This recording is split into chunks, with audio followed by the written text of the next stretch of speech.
Hi, welcome back to Waiting in Laodicea. I'm your host, A.T. Martinez, and today I want to talk to you about something that's coming up, something that has been prophesied for years and may actually be starting to take shape.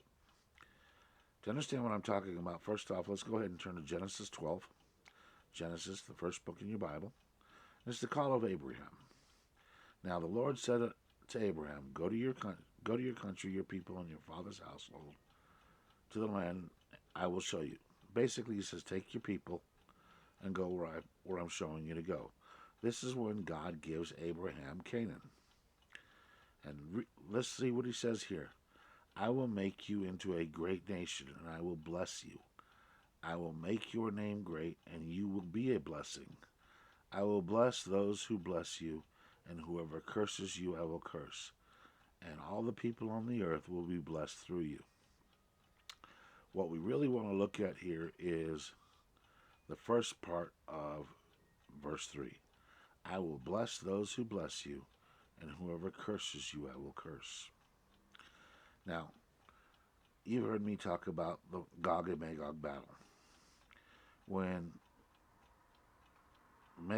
when Gog comes and leads his army and the other armies down to attack Israel, no one lends a hand. Israel is alone. The whole world has turned their back on Israel. Now, Israel wins because of God. Or let me rephrase that. Israel would have lost, except that God stepped in and beat their opponents. Now, one of the precursors for this, of course, means everybody has to be against Israel. Right now, Israel has one major ally, the United States. Every attempt to force Israel into giving up their sovereignty has been stopped so far by the United States. The UN really can't take strong action against Israel because of the United States. Because the United States is one of the five primary signers, it has veto power. And it has used that veto power to protect Israel since the very beginning. Now, why am I bringing this up? Over the weekend, last Friday, the Biden administration was asked, do they consider Israel a ally, a important ally? And the spokesperson for President Biden was unwilling to say yes. We're actually unable at this moment to state the United States even considers Israel an ally. So far, Joseph Biden has not called the Prime Minister of Israel to even say hello. He's talked to China, but not to Israel. What we're seeing here, I believe, is the beginning of the icing of our relationship between the U.S. and Israel. It's going to get colder and colder until eventually we will no longer be their ally. When that happens, that brings two things in. Number one, it opens the door for the Gog and Magog war. Number two, that brings this curse into play. I want you to take a look through history. Look at the number of countries that have attacked Israel and see what's happened to them. Let's start in the very beginning. The very first country to attack Israel were the Palestinians, although back then they were called the Philistines. Where is Philistine? Nowhere. Modern day Palestinians are not Philistines in the same. They are just different tribes of Arabs that live in the area. No Philistine. Next major one, Babylon. Babylon the Great. Babylon right now is ruins. Well, they were started being rebuilt under Saddam Hussein, but there is no Babylon. So much so that there's not even a Persian Empire.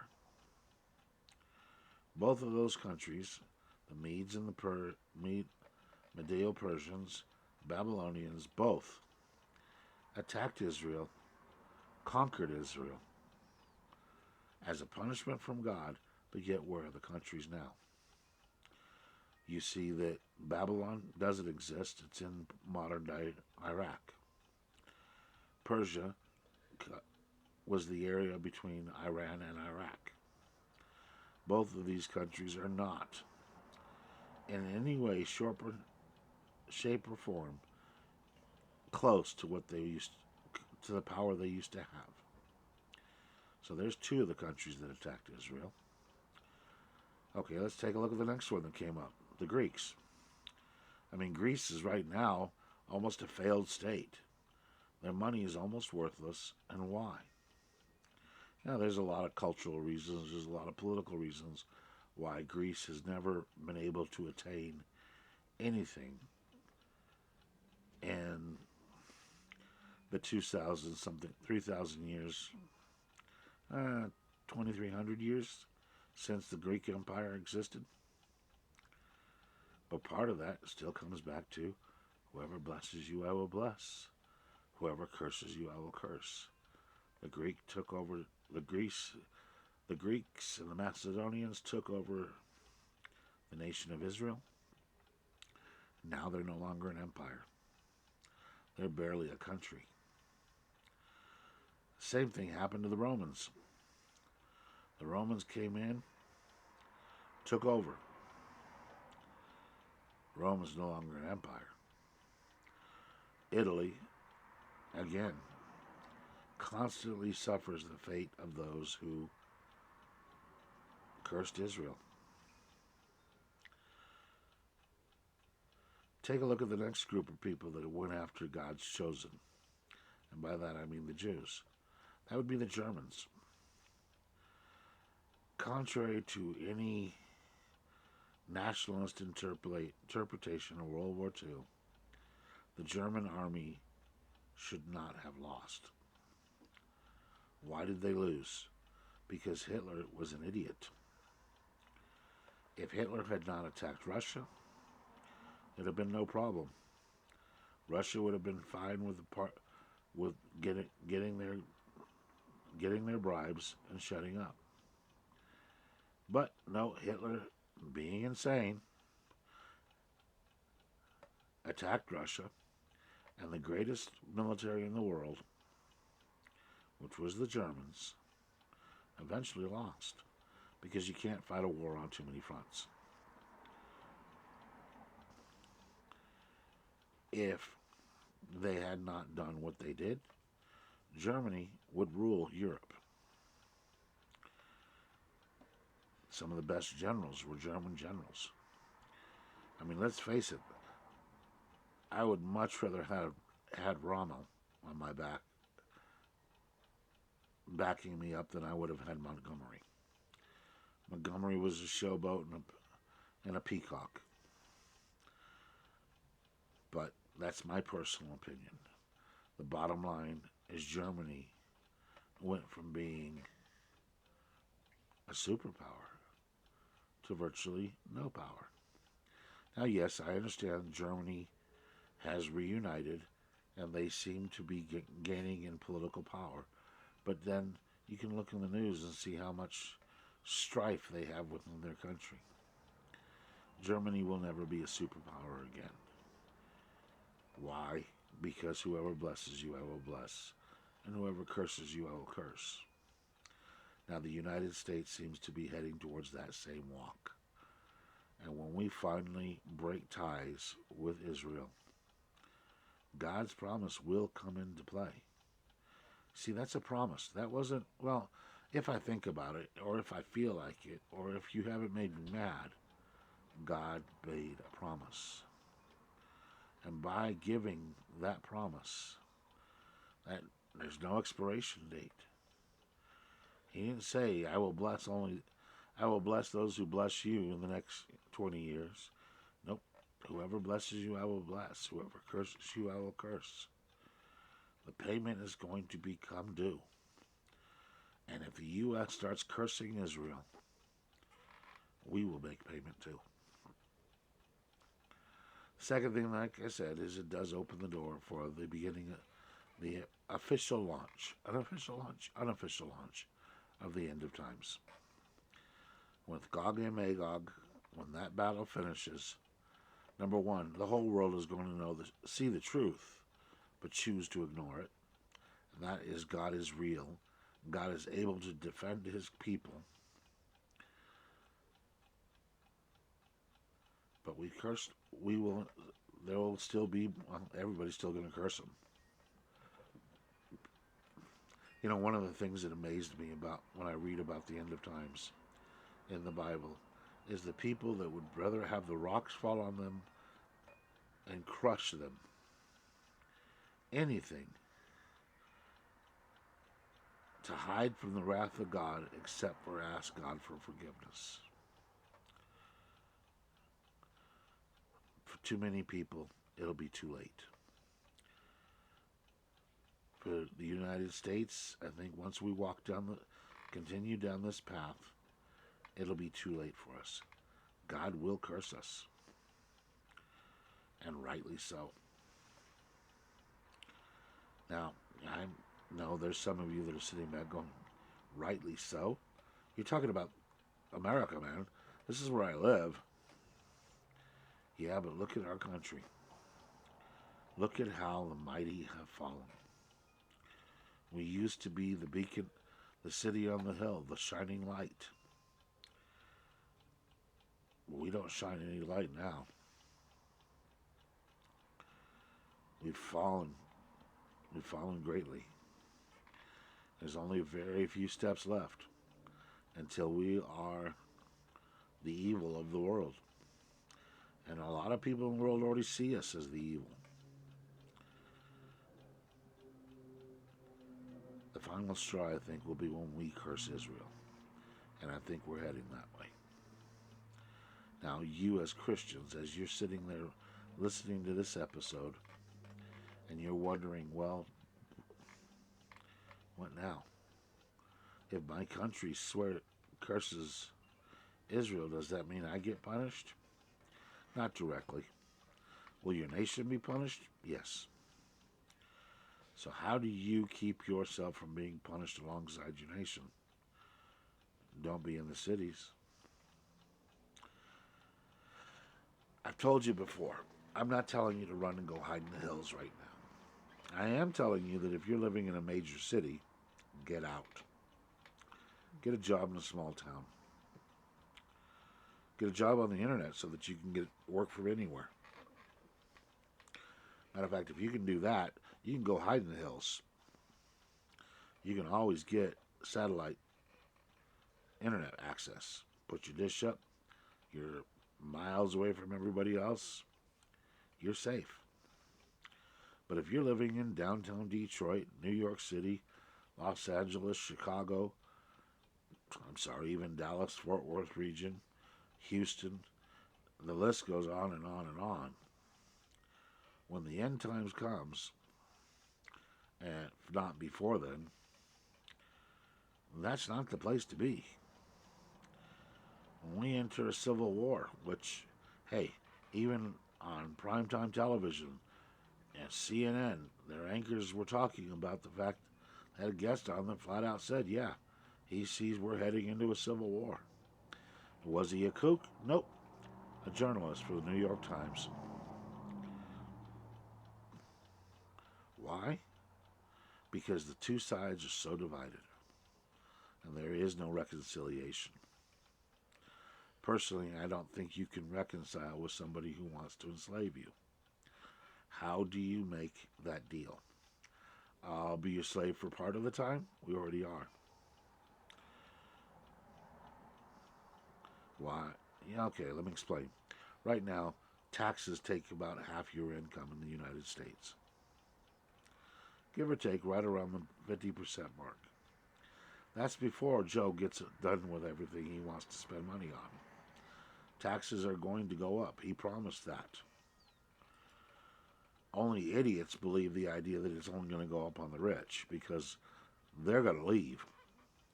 If you got $1 million, you don't have to live in the United States. You can live anywhere you want.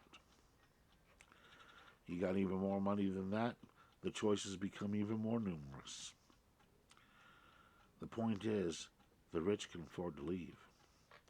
It's the poor and middle class that can't. So if we already spend half our time working for the government, that means half the time we're a slave. If he's going to increase the amount we have to work for the government for, then our share of, or our time of freedom is going to decrease.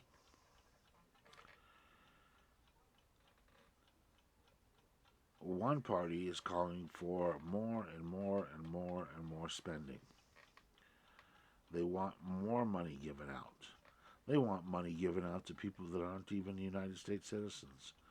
Anybody that can touch the soil. Hello, I'm here, give me my check. And one party is basically wants to stand at the border, hand everybody a check and a voter registration card.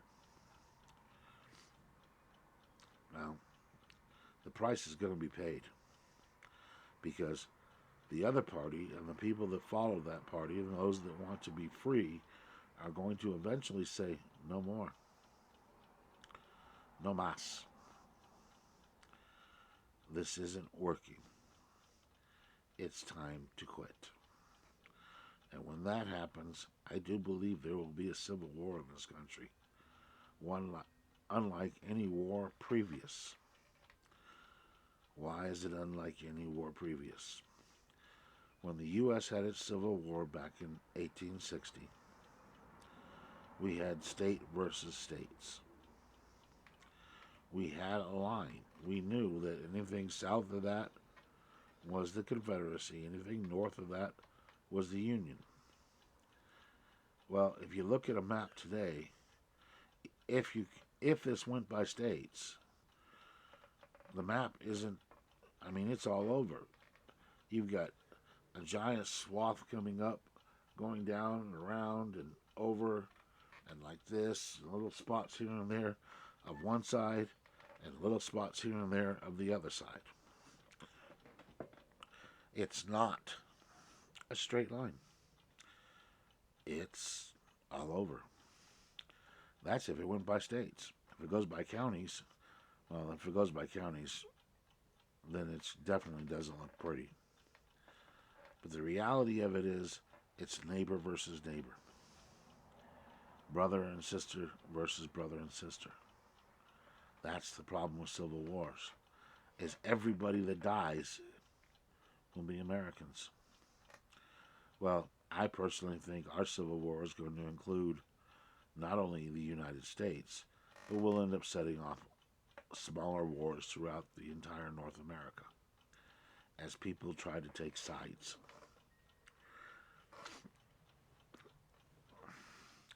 Whoever blesses you, I will bless. Whoever curses you, I will curse. If this episode has helped you in any way or answered any questions, hit that like button. Either way, please hit the subscribe button. Share it with your friends. This is one of the easiest ways to help support this ministry, is to like and share these episodes, to subscribe. Please share it with your friends. Get your friends, your family, your members of your youth group, your church group, your Bible study group. Get them all to please like and share and subscribe. We need subscribers in order to be monetized. See, right now, all of this is done. I pay for it all. I know that you're sitting back going, what's it take? A webcam? Yes, it takes a webcam. I've got a good microphone. There are expenses, though, and just trying to keep things up. More expenses as I envision even greater expenses as I try to come up with different equipment for you all, so that I can tell you this is a good hatchet, this is a good shovel, this is a good tent. These different items that I would like to be able to tell you about, I need to be able to afford to get and test. And to do this, the ministry needs to grow. The ministry needs to grow to be able to get the software to make the transcripts, to improve our website to where you can actually just go to the website to see these videos. There is a lot of ways this ministry can grow. I'd like to buy land with this ministry so that people can have a place to go near them.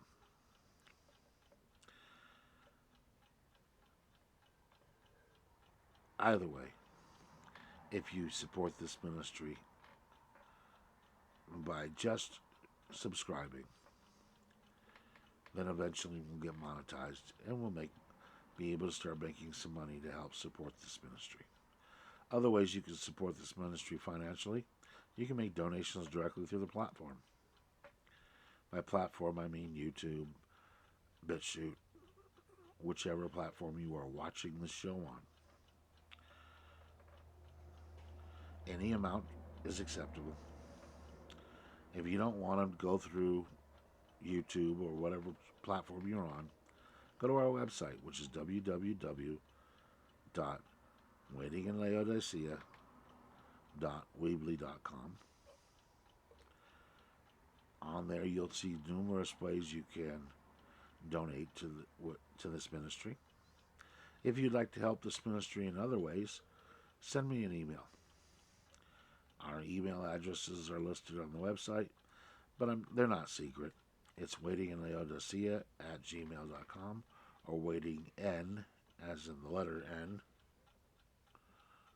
Or is that? Man, it's kind of hard. I can't tell which way's which. But you get the idea. Waiting in Laodicea@gmail.com. Send me an email. If you have questions about today's message, send me an email. If you have comments, both constructive and general, put them in the comment section.